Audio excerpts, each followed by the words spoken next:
जैसे जैसे हम लोगों के बीच में जा रहे हैं, और हम लोग कोई आज नए नहीं जा रहे, पहली बात तो ये, क्योंकि वो लोग जिनको सिर्फ वोट लेनी होती है आज वो इस चुनावी गलियारे के अंदर जो है लोगों के पास जाएंगे। हमारा काम तो लोगों के बीच में संघर्ष करने का। हम लोग देख रहे हैं कि लोगों को जो बुनियादी सुविधाएं हैं, देश को आज़ाद हुए इतने साल होने के बावजूद भी, हरियाणा को 58 साल हुए बनने के बावजूद भी, आज भी जो हालात ये हैं कि सोनीपत की तंग गलियाँ, सीवर की क्या हालात है, बिजली के क्या हालात हैं, पानी के क्या हालात है, इवन पीने का पानी तक नहीं है यहाँ पर।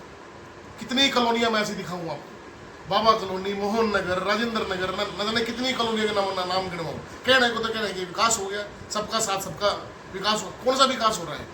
एक आम जनता तो लोग परेशान खड़ी है, रो रही है, चिल्ला रही है दुख के कारण से, और इन राजनीतिक गलियारों में सिर्फ और सिर्फ अपने स्वार्थ की पूर्ति के अलावा जनता के लिए करने के लिए कुछ नहीं है।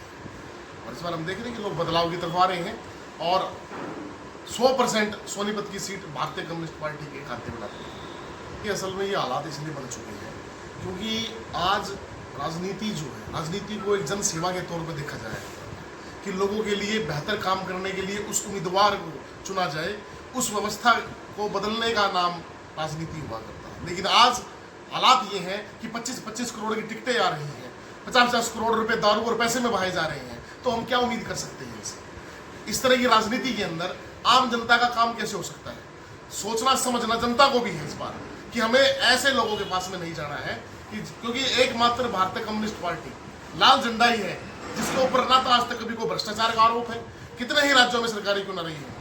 जनता का काम, जनता के लिए चुने हुए रियल प्रतिनिधि अगर कोई है तो वो लाल झंडे वाले लोग ही हैं। तो जनता को भी समझने की जरूरत है इसके साथ साथ कि चाहे वो कंबल, साल, घड़े और तमाम तरह के प्रलोभन देने की बात करेंगे, दारू और पैसे देने की बात करेंगे, इन लोगों को बिल्कुल मजबूती के साथ जनता को भी जवाब देना चाहिए कि हम इस बार अपने उस प्रतिनिधि को ले आएंगे जो हमारी बात करेगा। और इस चक्रव्यूह से जब तक लाल झंडा विधानसभा में नहीं पहुंचेगा इस चक्रव्यूह को तोड़ा नहीं जा सकता है। कि जहां पूंजी के आड़ में पूरा का पूरा पार्लियामेंट्री सिस्टम, जो संसदीय व्यवस्था है, उस चुनावी व्यवस्था को बिल्कुल इस तरीके से तार तार कर दिया है पूंजी के नंगे नाथ से कि इंसानियत की बात होनी ही बंद हो चुकी है। कोई नहीं समझता कि आप एक बात देखिए कि सोनीपत को बने हुए कितने साल हो चुके हैं, सिर्फ एक सरकारी हॉस्पिटल, लेकिन प्राइवेट हॉस्पिटल की तो लाइन लगी पड़ी है। किन के हैं वो? हम और आप लोग मिलके इनके सिर्फ मजदूर बन चुके हैं, जो हमें 5 साल में एक बार खरीद के और उसके बाद 5 साल हम इनकी मजदूरी करते हैं। हम ही इनके लिए बच्चों की शिक्षा के नाम पे 5-5 हज़ार की फीसें, किसी भी हॉस्पिटल में चले जाएं तो टेस्ट के नाम पर तमाम तरह की लूट, नौजवान पढ़ने लिखने के बाद कोई रोजगार की व्यवस्था नहीं, प्राइवेट जितनी भी नौकरियां हैं उनकी कोई सिक्योरिटी नहीं। ये हालात इसलिए बनते हैं क्योंकि हम अपने बाबा साहेब भीमराव अम्बेडकर ने जो हमें संविधान के तहत जो हमें रास्ता दिया है 5 साल में हम अपने आप को बदले, इस व्यवस्था को, तानाशाही व्यवस्था को बदलने के लिए जनता को भी समझना पड़ेगा कि इस बार लाल झंडे को जब तक वहां पे जाके विधानसभा नहीं पहुंचेंगी तब तक ये व्यवस्था बदल नहीं सकती। सबसे पहला ही बदलाव ये होगा कि जो सीवर, पानी, बिजली, ये जो मूलभूत अवस्थाएं हैं, जो जिसकी बहुत जरूरत है, और इसके अलावा हम चाहेंगे कि सोनीपत के अंदर 5 सरकारी हॉस्पिटल जरूर खोले जाएं। हम देख रहे हैं कि लोग कितने परेशान हैं, लगातार कर्ज में जा रहे हैं। जिसका घर का आदमी एक बीमार हो जाता है ना, उसे पता होता है कि वो कहीं पे गुठा टेक के 5-5 रुपये सैकड़े के ब्याज बैठा के अपने घर में अपने पेशेंट का इलाज करवाता है।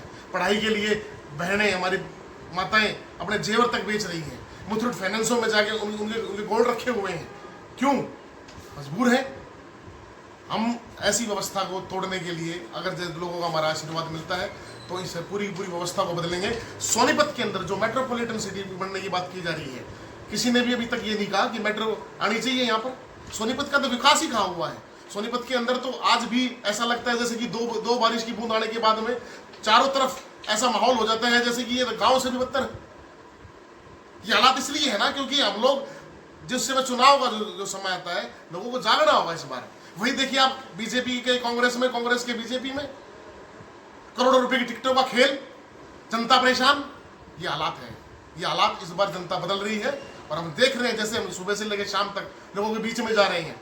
लोग चाहते हैं इस बार बदलाव को, और ये बदलाव का मतलब है लोगों के जीवन को इतना बेहतर किया जाएगा। सोनीपत के अंदर हम साफ तौर पर कहना चाहेंगे कि एक एक पैसा सोनीपत की जनता के लिए लगेगा।